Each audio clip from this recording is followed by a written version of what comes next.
Madame, monsieur, bonsoir et bienvenue dans Tam Tam Info à la une de l'actualité de ce jeudi 18 septembre 2025. Préparation des futures échéances électorales.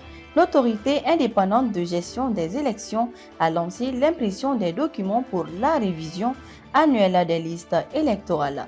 Coopération au sein de l'AES.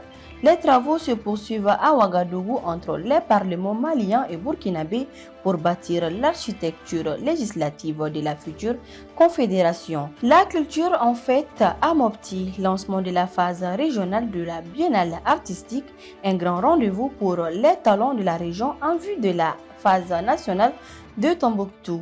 Et puis la semaine de la réconciliation qui se déploie en région avec la cérémonie de lancement à Koulikoro axée sur la culture comme vecteur de paix. Un signal important sur le front du processus électoral. L'autorité indépendante de gestion des élections, l'EJ, a lancé les travaux d'impression des documents nécessaires à la révision annuelle des listes électorales pour l'année 2025. Ces documents, qui comprennent notamment la liste électorale par commune et les tableaux de validation et de radiation, seront ensuite transmis aux commissions administratives sur l'ensemble du territoire. Le secrétaire général de l'EJ, le colonel Boussourou Dramé, s'est rendu sur les sites d'impression pour superviser les opérations et s'est dit satisfait de l'avancée des travaux. Pendant ce temps, la construction de l'Alliance des États du Sahel se poursuit sur le plan institutionnel. À Ouagadougou, les travaux ont démarré aujourd'hui entre la délégation du Conseil national de la transition du Mali, conduite par son président Malik Diaw, et celle de l'Assemblée législative de transition du Burkina Faso. Cette importante réunion de 2 jours est consacrée à l'examen des avant-projets de tests qui régiront les futures sessions du Parlement confédéral. Une étape historique et cruciale pour doter la Confédération de l'AES d'un cadre législatif solide et harmonisé. La culture est décidément à l'honneur. La ville de Mopti accueille depuis hier la phase régionale de la Biennale artistique et culturelle 2025.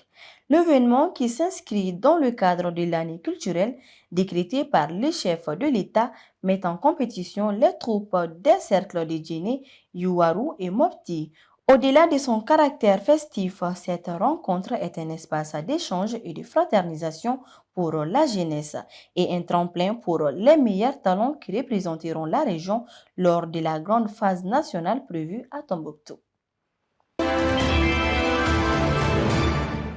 Et toujours sur le thème de la culture comme vecteur de paix, la Semaine nationale de la réconciliation se décline maintenant dans nos régions. Une grande cérémonie de lancement s'est tenue à Koulikoro en présence des autorités administratives et de représentants de la société civile. Fidèle au thème national héritage culturel, facteur de paix et de cohésion sociale dans l'espace AES, la rencontre a été marquée par une conférence débat soulignant que la culture est un pilier de notre identité collective et un levier essentiel pour consolider les liens entre les peuples de l'Alliance. C'est la fin de cette édition. Merci de votre fidélité sur Tam Tam TV. Ce soir, nos pensées fraternelles traversent le continent pour rejoindre nos compatriotes au Gabon. Nous saluons la dynamique communauté malienne de Libreville. Sachez que le Mali pense à vous. Au nom de toute la rédaction, nous vous souhaitons une excellente soirée.